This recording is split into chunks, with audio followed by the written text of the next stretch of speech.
Coach, it's been a discussion because you've already had two this season, but how about the timing of this bye week as you look and evaluate that? Yeah, I think this one comes at a really good time for us. Hate to have one after a loss, but we're a banged up football team. We have been for a couple of weeks. I think this is a little bit later than the midpoint of the season, obviously, but it comes at a good time from a health perspective. I think there's a lot of things that we need to get cleaned up from a fundamental technique perspective, and so it's going to allow us opportunity to do that. But for our guys to get rested a little bit, rejuvenated, we'll take 3 days this week to practice. There'll be modified practices. There'll be some guys that we're going to have to rest, but we got to go to work and get better at a lot of things, and it gives us an opportunity to do that and heal up at the same time. Is it always a thin line that coaches walk when you have such a tough defeat like that one that hurts so much, but having to know you have to move on?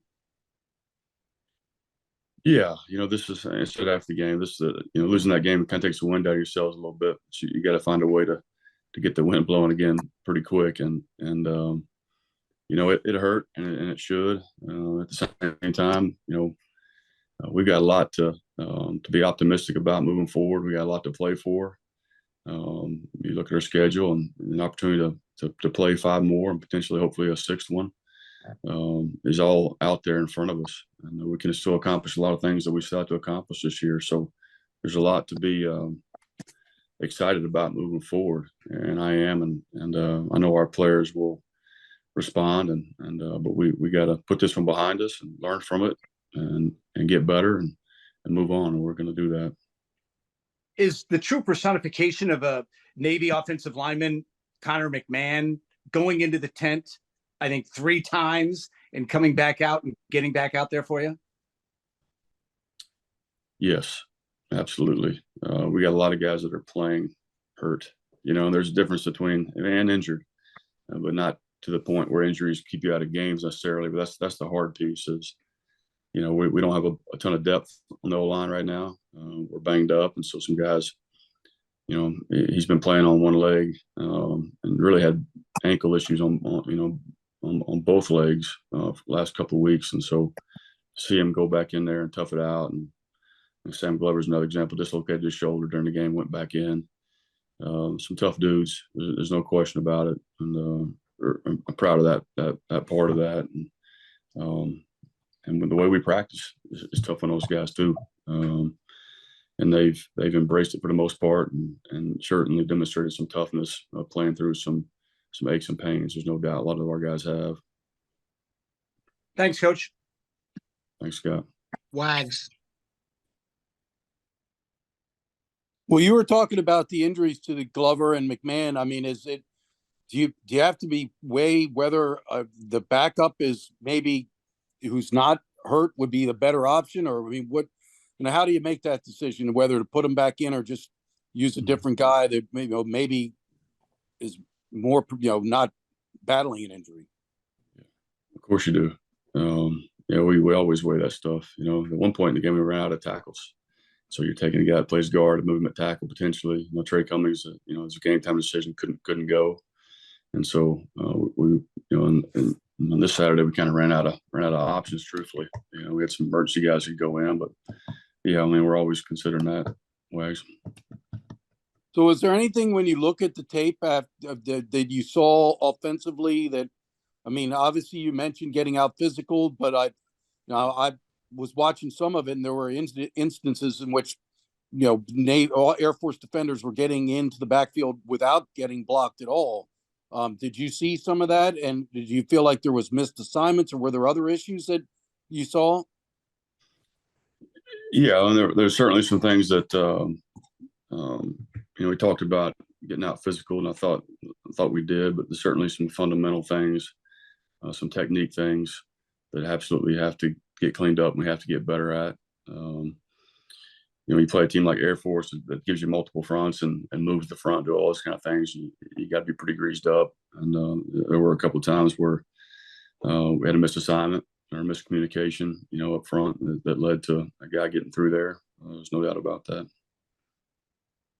With regard to the quarterback, in hindsight, do you think maybe you put Ty in a little earlier to see if he could jumpstart the offense or no? Yeah, and we talked about it. Again, it's hindsight. I thought and Ty did some good things when he got in there. He certainly didn't play a real clean game either. Made some mistakes with both quarterbacks, and my thoughts on Braxton haven't changed.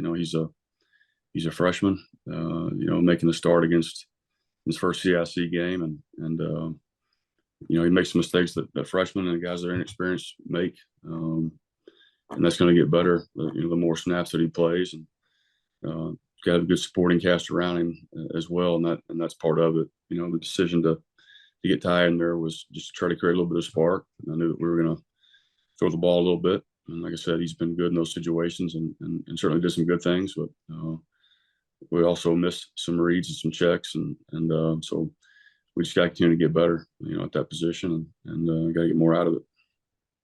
So where are you with that moving forward? I mean, is it a week to week thing?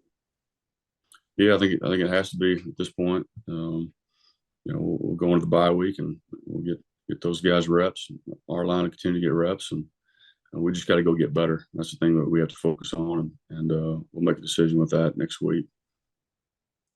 So, I mean, obviously mental state is key after a game like that. As you said, it's devastating to lose to your rival, Service Academy rival. That's such a big game and so much meaning to it.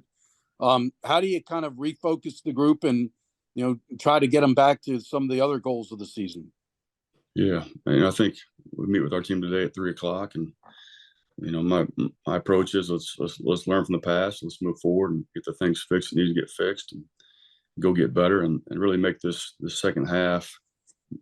We're a little later than halfway through, but to make this a season within a season, with a fresh start. And like I said, we've got a lot to play for, a lot out in front of us still.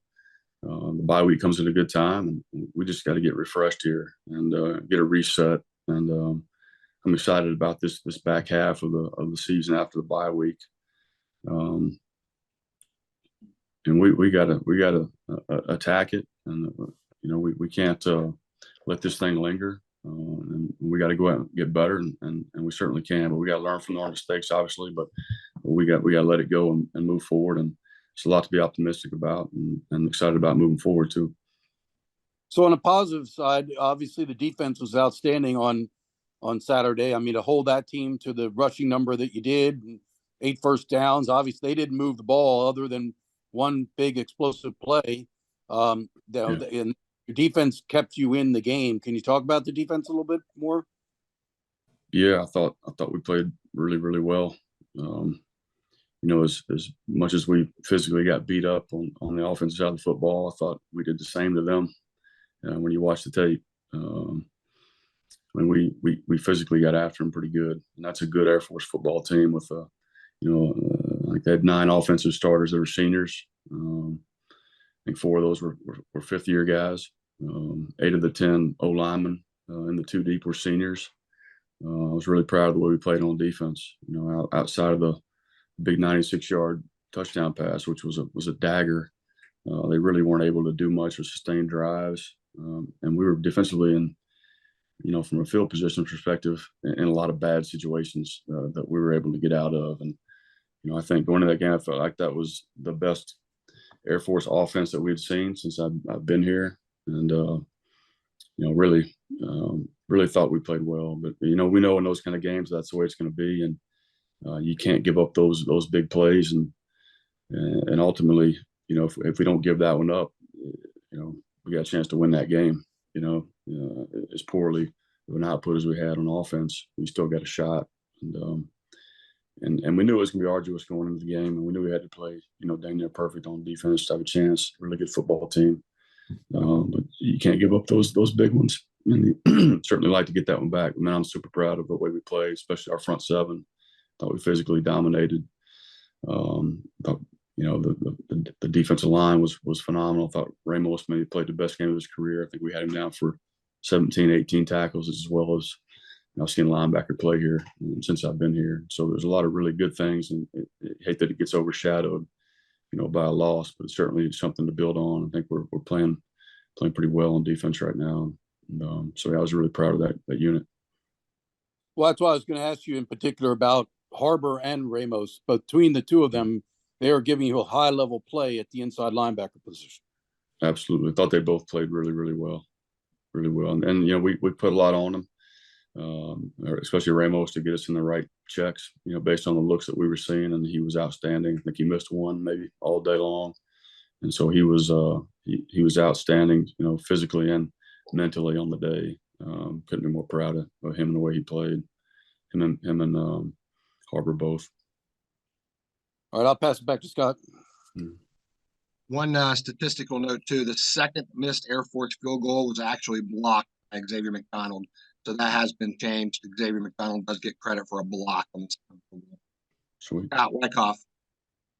Coach, you said you're going to really find out the makeup of this team in these next few weeks. Is it almost like you're in a playoff now in these next few weeks? I don't know that I look at it quite that way. I agree with the first part of your statement. Just we'll find out a lot about who we are. I think this is a big crossroads for us, a big junction point. Something I'll talk about today. But I think that our guys will attack it, and I think they'll see it the same way that I see it. And these guys love playing football, love being around each other, and I think we all got to take ownership of the things that we didn't do well, and build on them. And if there's not going to be finger pointing around here, I know that for sure. And we're going to move forward and do everything we can to get better. You know, coming out of these 2 weeks of practice, and like I said, still have a ton to play for, and I'm excited about the next part of our season. When you face adversity this season, has this been the type of team that's been able to look in the mirror at themselves and respond? Yes, absolutely. Yeah. Thank you, Coach. Thanks, Wags. Well, you alluded to the fact that Air Force has numerous fifth-year seniors. Army does as well. What do you think? I mean, you're not on a level playing field with your service academy rivals. Is this something that you think you need to address? Is to discuss? I mean, it's not fair when you're out there playing a team that has fifth-year seniors and you're not able to do that. And there's a lot of good players who could still be at Navy who have been injured over the recent years that could help you. Yeah, I mean, not sure what we can do about it now. The damage has already kind of been done, and we're not going to sit around and make excuses. But it'd be nice to have some guys. And we've talked about it before, but I don't want to make it a deal at this point, Wags. But yeah, it's a significant advantage. But it is what it is at this point. There's nothing we can do about it. That's about as much as I'm going to say about it. You had mentioned about you didn't feel the special teams played very well, and obviously the wind was a factor. I don't think that Riley had some of his punts were surely affected by punting into the wind. Also, some were probably affected by the fact that he's backed up to the very back of his end zone. But did you still feel upon reviewing the tape that special teams was not a strength on Saturday? Yeah, I think part of it was it just so happened that we were backed up in our own end zone when we had the wind in our face, in the second and third quarters. And it was hard. Riley's been really good, Wags, at flipping the field, even when we're punting out of our own end zone. And so we just weren't able to do that. And so that's why you saw a lot of those drives for their offense start near inside of midfield. So it was tough. I thought disappointed the way our kickoff return unit played. We've been pretty good on that unit, all year. And just weren't good on Saturday. Outside of that, I thought, punting into that kind of a wind is difficult, but the protection was good. I thought everything was okay. Just, I think special teams have been a real bright spot for us throughout the entire season. I just didn't feel like Saturday it was, and part of that had to do with the conditions. So in terms of the offense, does it change things when you're constantly in such adverse field position? I mean, it's got to affect your play calling because you don't want a bad situation worse. Yeah, it does. We talk about doing some different things coming out of our end zone, but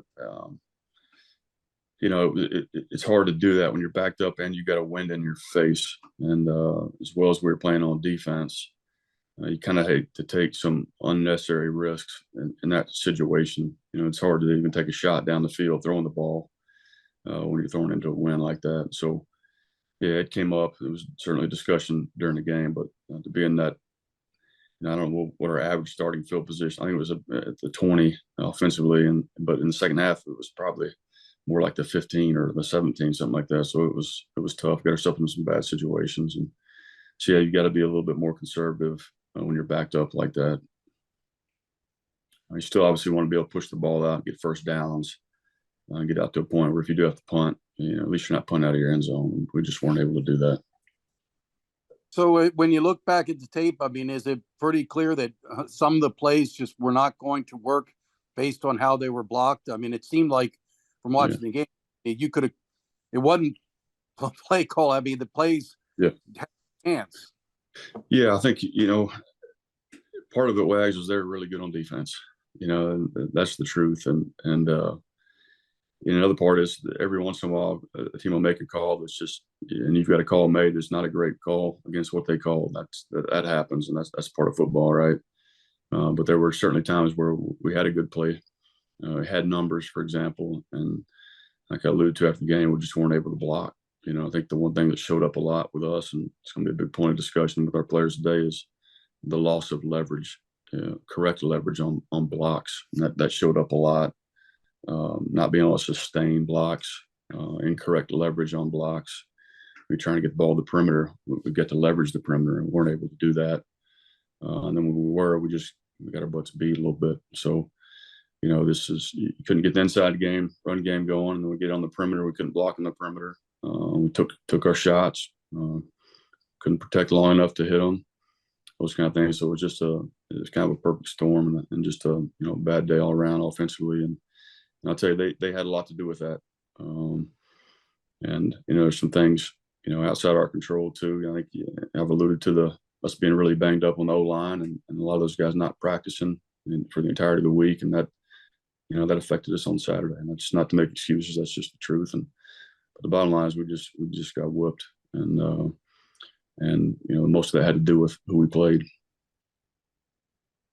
The 2 interceptions, was that on tie, or I mean both of those passes went off of people's hands? What was your thought on those? Yeah, well, I think certainly the first one was it was right on. It was on the money, and it just got tipped up in the air. And the second one was threw it a little high, and not a great throw, and went up for it, and got to try to find a way to catch it. But it was a little bit of both. A poor throw that went over his head, and got to get the ball down on short throws like that. We got to be, I think they're 100% putting that in the breadbasket, and we weren't right there. So you talked about the offensive line, and obviously getting healthy is the number one thing, but what else has to be done to try to get the unit, performing a little bit better? Because, I mean, It's really 2 games, Charlotte and Air Force, in which there really wasn't a lot of openings for the running game. Yeah. Well, I think it's just getting healthy, and just the fundamentals and the technique, and making sure all that's cleaned up. And like I said, we just got to go get better. We do, and I think having a bye week and really honing in and working on the things that we know we need to get better at, and allowing those guys to get healthy. And I'd say both those teams we played been pretty good on defense. You look at what Charlotte did this week against East Carolina, hold them to 120 yards of offense. 2 good defenses that we played, and but that's not to say that we don't need to be much better. We obviously do, and we're going to work to get much better.